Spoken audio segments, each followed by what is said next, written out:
Hi, my name's Kate. I'm a survivor, I suppose, if that's the word. I kind of just think I was someone who got breast cancer and I had to get on with it.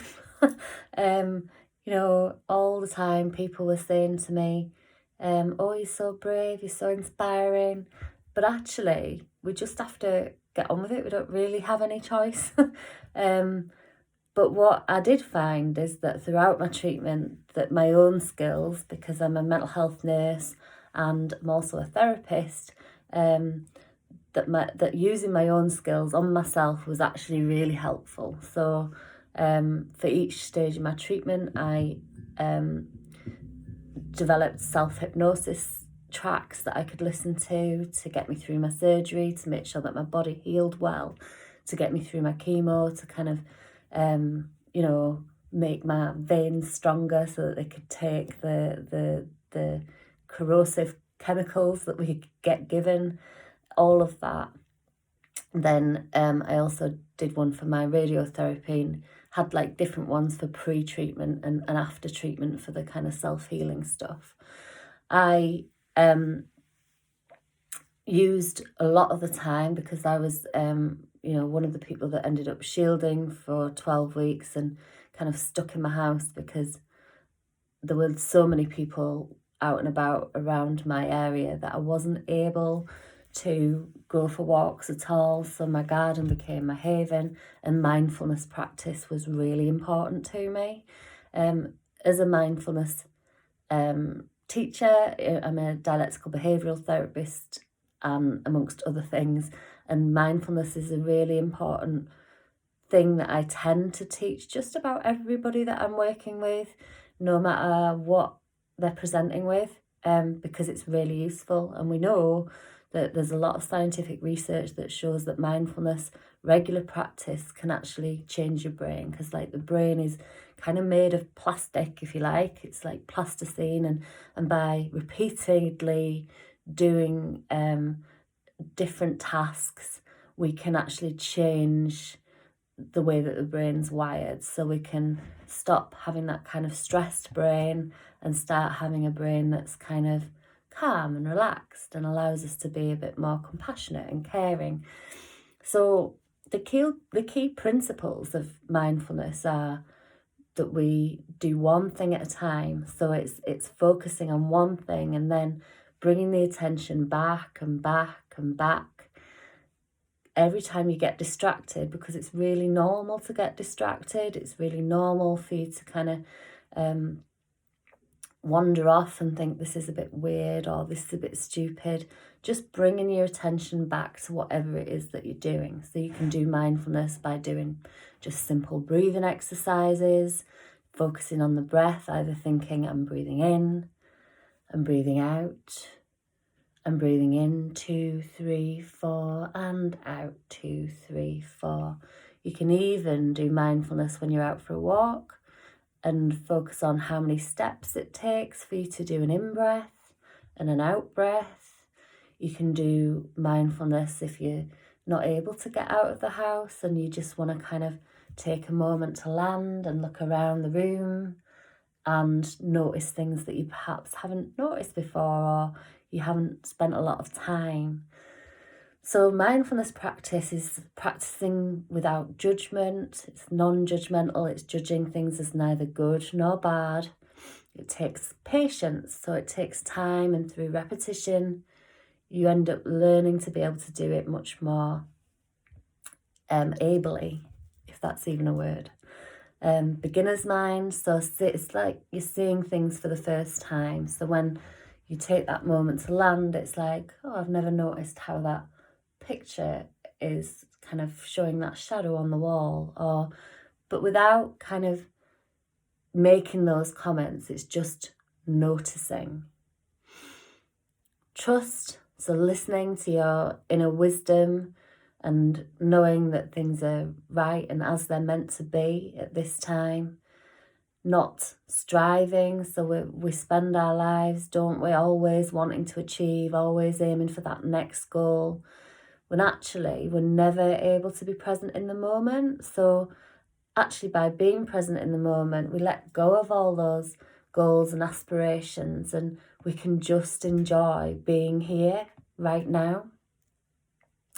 Acceptance, so allowing things to just be as they are, because we can't change what's happening to us when when we all have been through our own kind of journey, getting the diagnosis and then getting on that conveyor belt of kind of the next appointment and then the next thing, and the surgery followed by the chemo followed by the radiotherapy.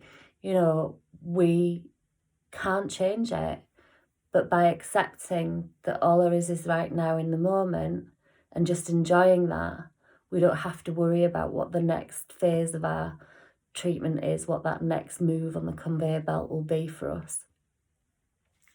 It's about letting go, letting things be, accepting that they are as they are, and being grateful. Actually, quite often one of the things that I did when I was going through my treatment journey and I was kind of separated from my family because of the, coronavirus, I would focus on what I was grateful for, focus on what was good about today, and being generous, prioritising other people's needs over our own. That we know there's a lot of research leads to positive health and well-being. So those are the key principles of mindfulness, and I just wanted to show you just one exercise, just one way of doing it so that you can try yourselves. There's loads of stuff out there. There's some great websites, just have a look around, some fantastic apps as well. So have a look around, see what you like. I'm not going to name any apps, but I'm sure that this video will be linked to me, so I can certainly, if you message me, I can tell you what I would recommend and what I recommend to my clients. So this is the earth, air, water, fire exercise. So we're just going to take a moment to land. So this is the earth part. Notice that you're sitting on a chair, that the chair's connected to the floor, that's connected to the building, and just start to have a look around the room and notice 3 things that you haven't noticed before. Without judgment, just noticing. And then we're going to focus on the air part of this exercise.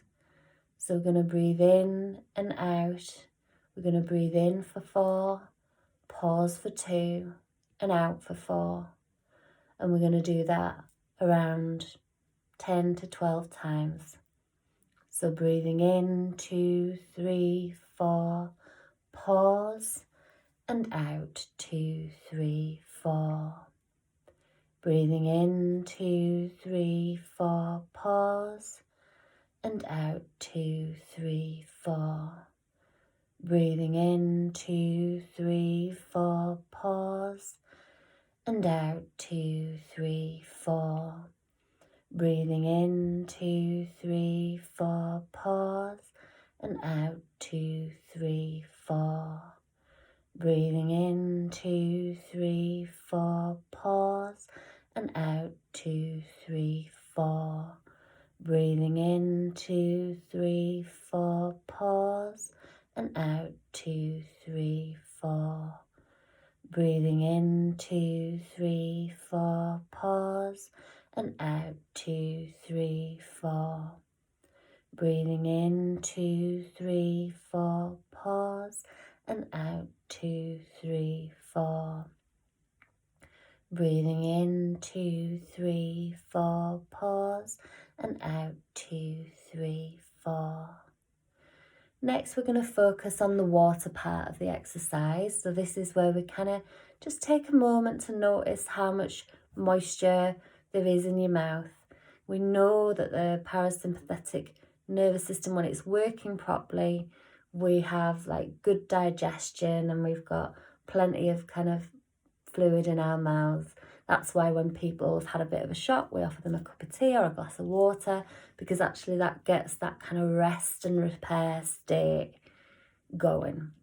It's a bit weird, but if we focus on sucking on a lemon, imagining doing that, then you automatically start to get a bit more fluid in your mouth. So just notice that. Just take a few more seconds to notice. And then finally, we're going to move on to the fire part of the exercise. And you can take as long as you like with this bit. This is where you get to imagine your perfect space, your safe and comfortable area, somewhere that may exist, somewhere that you want to make up with your mind. Just let your imagination run wild as much as you can. So it might be that you imagine a perfectly deserted beach with the beautiful white sand and the deep blue ocean. Or it might be that you prefer to imagine a space in nature, a wooded area, or endless fields. Whatever's comfortable for you, see what you see, hear what you hear, and feel how good you feel. You might be alone, you might be with people, but notice how bright the colours are, how crisp the sounds are, and how all the time being in that lovely, safe, supportive space, you feel calmer and more relaxed. See what you see, hear what you hear, feel how good you feel. And if you want to, you can just carry on enjoying that and use this exercise whenever you like. Use it regularly and you'll start to change those channels in your brain. Okay, that's mindfulness, or an introduction anyway. Take care. Bye.